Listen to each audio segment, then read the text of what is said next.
Now at 10, police in Beaver Dam are investigating their first shooting death in nearly 30 years. What we know right now. And the latest from Washington as Democrats prepare to subpoena for the details of the Mueller report if it's not released. From the Channel3000.com Alert Center, this is News 3 Now at 10. A woman is dead tonight following what police are calling a suspicious incident involving a firearm in Beaver Dam.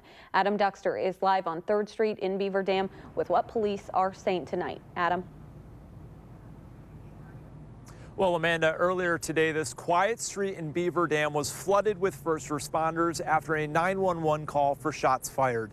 Tonight, a woman is dead, a man is in custody, and police say they have questions they need to answer.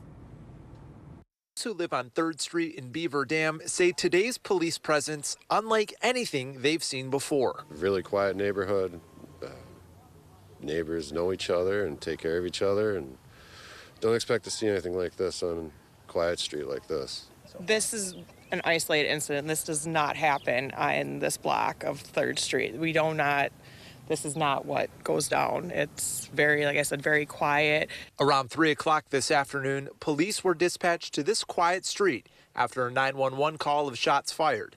Those nearby say they heard it happen in real time. All of a sudden I heard a kabang. When police arrived, they found a woman inside this home dead.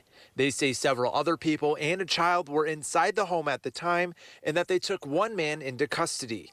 The chief of police says he's never dealt with something like this in Beaver Dam before. We haven't had this type of suspicious investigation in over 28 years that I've been with the Beaver Dam Police Department. He says they do believe a firearm was used, but this early in the investigation, they're labeling this a suspicious incident, not a homicide. They say the man in custody has no charges pending as of right now, and they're still working to determine on his relationship with the victim. They say more than anything right now, they're working to get answers. It's kind of disturbing that a small town like Beaver Dam that something like this happens, but we'll work through this investigation and we'll hopefully can get some answers and see what the motive was behind it. And again, you heard the Beaver Dam police chief say that in his 28 years in the department, he's never seen something quite like this. Again, they're calling this a suspicious incident right now, not a homicide. But as we continue to learn more information, we'll keep you updated on our website, channel3000.com. All right, Adam Duxter live in Beaver Dam tonight. Thank you, Adam. In Madison, police have arrested a man accused of firing a gun outside an Eastside bowling alley. Around 2 o'clock this morning, officers responded to reports of shots fired in the Boulevard Lanes parking lot on East Springs Drive. That's not far from the Easttown Mall. The suspect left the scene before officers got there, but they were able to track down the 25-year-old. He's facing charges of second-degree recklessly endangering safety. A developing story tonight in Chicago. Police there are releasing the name of the 23-year-old police officer shot and killed early this morning. John P. Rivera was off duty when he was shot in busy River North District. He had been a police officer for less than 2 years. He was sitting in a parked car with 3 others when 2 men approached their vehicle. One of them took out a gun and started shooting. Another person in the car was also shot and remains in the hospital. First responders in Janesville say they're inspired to continue improving after being recognized on a major stage. This week, the department was named the SWAT Team of the Year from the Association of SWAT Personnel. They were also honored for their response to domestic incidents last April. They were able to slow the situation down and no one was seriously hurt. It's not as often that we hear when we do good, so to get that recognition is very good for all of us. Officers say the department is continuing to grow each year, both in size and in skill. Let's get a look at your first alert weather with Gary Canolti outside on the patio. A beautiful day today, Gary. Certainly was, man. In fact, it's still pretty comfortable out here. I don't even have a jacket on. There's not much of a breeze, so even though temperatures in the 40s, it's really not all that cold. Let's start out by taking a look at Doppler track. There are some light showers moving through parts of Iowa right now. Those are heading up toward Wisconsin. At this point, we'll probably see them later on tonight. The air is still pretty dry across our state. Low temperatures this morning started out in the middle 20s. Look for high temperatures today that topped out in the lower to middle 50s here in Madison. We were We're at 53. Not even a lake breeze today, keeping temperatures cooler near Lake Michigan. Those temperatures were in the 50s. You can see right now temperatures range from the 30s near Lake Michigan to still the lower 40s here in Madison, mid 40s to our southwest. A lot of that is because of cloud cover. Farther north and east you go, the more there's some breaks in the clouds, whereas the thicker clouds are keeping temperatures up. Tomorrow morning, look for temperatures to start out in the upper 30s, but we'll see some off and on rain showers. Not a continuous rain through the day tomorrow, but we will still see some showers. High temperature topping out around 49 degrees. That is your News 3 Now First Alert forecast.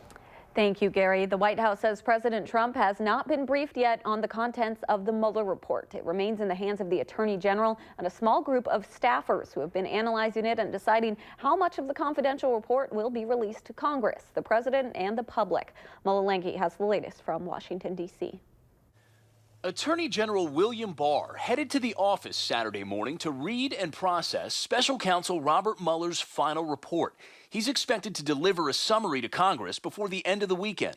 It's all a big hoax. I call it the witch hunt. Before departing for Florida, President Trump once again criticized the investigation into Russian interference during the 2016 election. But there have been no comments or tweets from the president since the report was delivered Friday. While a Justice Department official confirms the special counsel will not indict anyone else, the 2-year probe did lead to indictments of 34 individuals, including 5 close associates of the president. Former National Security Advisor Michael Flynn, former campaign chairman Paul Manafort, former deputy campaign chairman Richard Gates, and former personal attorney Michael Cohen. Each of those men have all pleaded guilty. The president's longtime advisor Roger Stone still has charges pending. Let it come out. Let people see it. It is up to the Attorney General to determine how much information in the report is made public. The president has said Barr should release the entire report, and Democrats agree. I am hoping that it will be transparent, and I'm hoping that the Attorney General will give us as much information as possible. The Justice Department has a policy that a sitting president cannot be indicted. So, if the report contains any evidence of criminal wrongdoing by the president, it would be up to Barr to pass that along to Congress for possible impeachment. Barr returned home Saturday evening without releasing the summary, leaving many to believe it will happen on Sunday. In news around the state tonight, the Archdiocese of Milwaukee is renaming its headquarters complex after deciding earlier this week to remove the names of 2 former archbishops from its buildings because of clergy sexual abuse. The new headquarters will be named the Mary Mother of the Church Pastoral Center. The Archdiocese announced it would remove the names of William Cousins from its headquarters and Rembert Weekland from the Pastoral Center. The Archbishop says the church is looking to restore trust, which he calls, quote, a long process. The case against a Wisconsin babysitter accused of killing a 2-month-old boy will not be dropped. A judge refused to throw out the charges against Marissa Teetsort of Wausau. The criminal complaint states she caused the baby's death in October, then put him in a snowsuit and a car seat and gave him back to his mother without saying anything. Teetsort is charged with first-degree murder and remains in jail on a $500,000 cash bond. One person is dead after a stolen car crashed into an Uber early yesterday morning. It happened on Milwaukee's south side. Police say they were trying to pull over a stolen car for reckless driving when it crashed into an Uber. The Uber driver and 1 passenger had minor injuries, but another passenger, a 22-year-old woman, died at the hospital. The 2 kids in the stolen car were treated for minor injuries and arrested.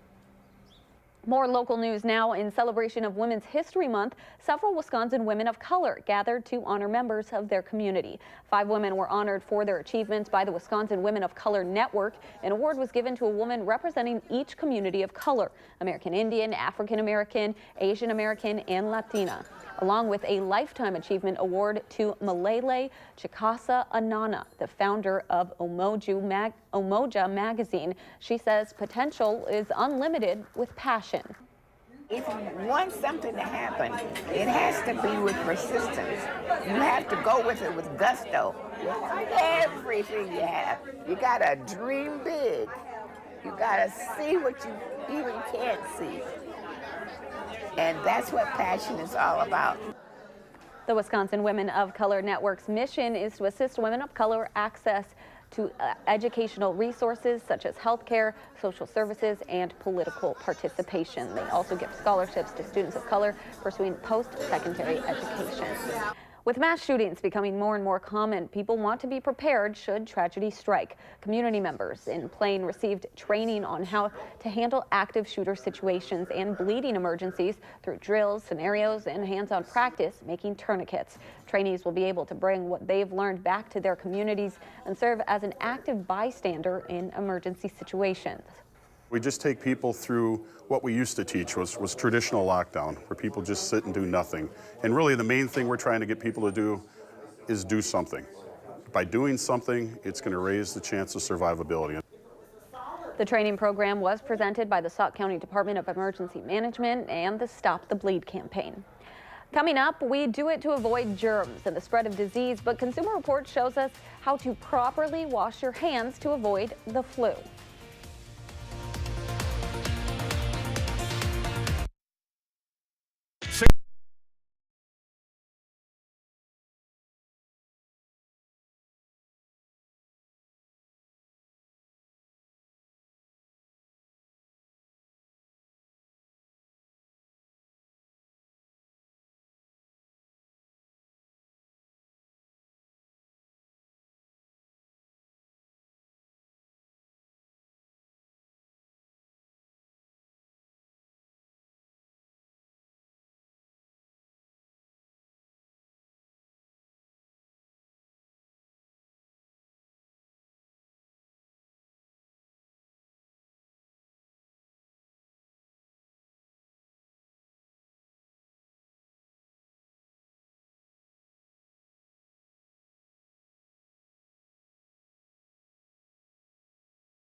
Million people have gotten the flu this season, and between 13 and 22,000 deaths have been reported. Getting vaccinated and avoiding contact with others are some of the steps you can take to prevent the spread of viral and bacterial infections. But one of the most important steps is also one of the simplest: washing your hands regularly. Consumer Reports shows you how to do it correctly.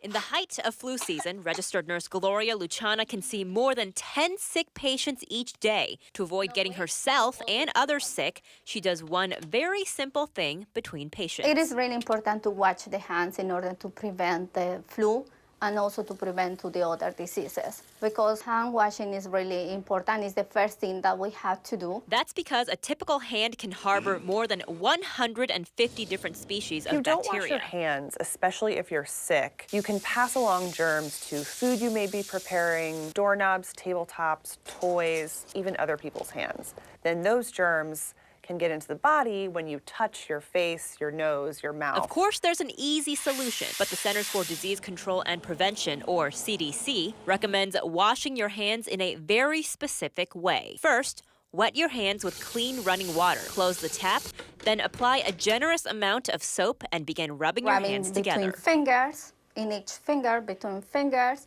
and then the tip of the fingers go against your palm, each one.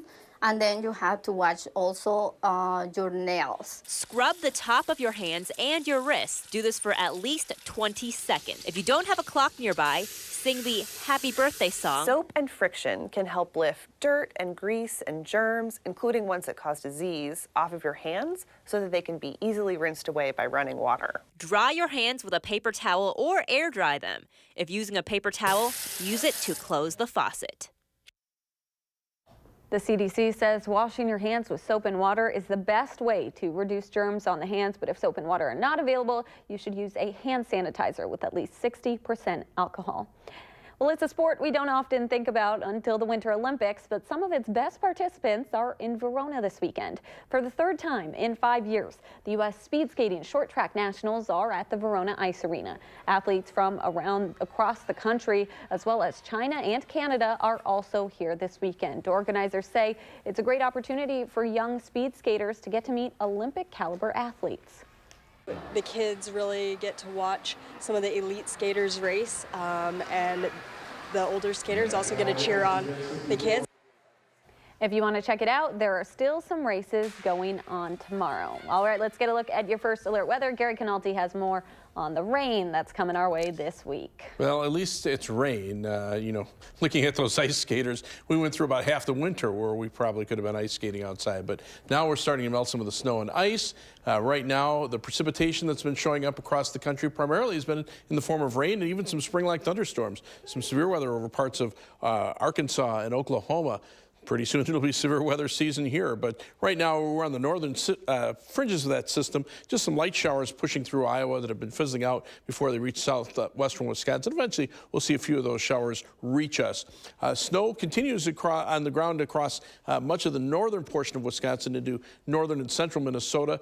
As that snow melts, that will also continue to send water downstream into the river. So flooding threats continue, even though we've been relatively dry for about the last week or so. High temperatures today in the 50s through much of the state. A little colder up to the north, but still around 50 degrees there. That continues to melt the snow. And the live view from the Edgewater Sky Cam in downtown Madison. Skies are mostly cloudy now, but no rain here. Looks like if we see some, it'll probably be early tomorrow morning at the earliest. 53 the high for today, the low temperature 24, pretty close to the normals of 46 and 27. Right now we're at 42 degrees with mostly cloudy skies. That'll keep temperatures from dropping too much more. We'll probably end up in the upper 30s by morning. Current temperatures are in the 30s in the northern part of the state where there's still some clearing. They might be able to see a pretty good display of the northern lights tonight. But here in southern Wisconsin, the clouds have moved in. I think that's pretty much put the kibosh on our chances of seeing the northern lights, but at least the temperatures will be a little bit milder. Meantime, out in the Pacific Ocean, notice the weather system's taking a much more northerly path. There's the Hawaiian Islands. So we're starting to get to the time of the year where the jet stream is starting to move north. Big storm system in the Gulf of Alaska heading up into Alaska. That's starting to drive milder Pacific air eastward across the country, and eventually will start warming us up little by little as we get into the upcoming weeks and months. But right now, this weather system is moving almost due east. Here's the showers and thunderstorms. Not much in the way of snow on the northern parts of the storm, just a little bit of snow in the Rockies. But again, we're on the northern fringes of the storm that's currently centered in Nebraska. Right now, our winds have been dry enough to keep the precipitation to our south and to our west, but that will change with time. Temperatures are pretty mild through much of the Midwest. Even up in northern portions of Minnesota, temperatures are still above freezing. And as we look at future track, you can see That storm passing just to our south with some showers through the day tomorrow, and then we'll start clearing out tomorrow night. Look for a low temperature of 38 degrees by tomorrow morning with cloudy skies, a chance of a shower toward morning. Tomorrow, some scattered showers. High temperature will top out at around 49, and it will be a cloudy day. On future track, the clouds thicken up tonight, perhaps some showers by morning, low temperatures upper 30s. Chance of showers during the day tomorrow with high temperatures around 50. Tomorrow night, might even see a couple flakes of snow mix in with the showers before they end. Notice the temperatures dropping off as skies clear out and drop into the lower 20s by morning. Monday will be a chilly day with high temperatures in the lower 40s. Rainfall amounts generally probably a tenth of an inch or less, but the 7 to 10 day forecast, notice those temperatures warming back up midweek, and then we'll see some shower and thunderstorm chances, especially Thursday and Friday. Temperatures a little cooler after that, but no big storm systems in there, and no chances. I don't see any snow chances, or at least just nothing more than a few flakes. And probably no northern lights for us tonight. Won't be able to see them because of the clouds. Well, all right. Thank you so much, Gary. Sure. The women's hockey team getting ready for a national championship matchup against their rivals. We've got a preview coming up next in sports.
Well, for the 6th time this season, Wisconsin and Minnesota will face off on the ice, but this time it's for the big one, the national championship. Now, the Badgers haven't won a title since 2011. They've won 4 total before.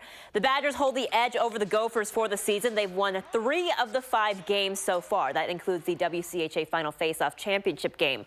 But according to Annie Pankowski, who has a lot of experience playing the Gophers in her college career, they've just got to focus on what they can control.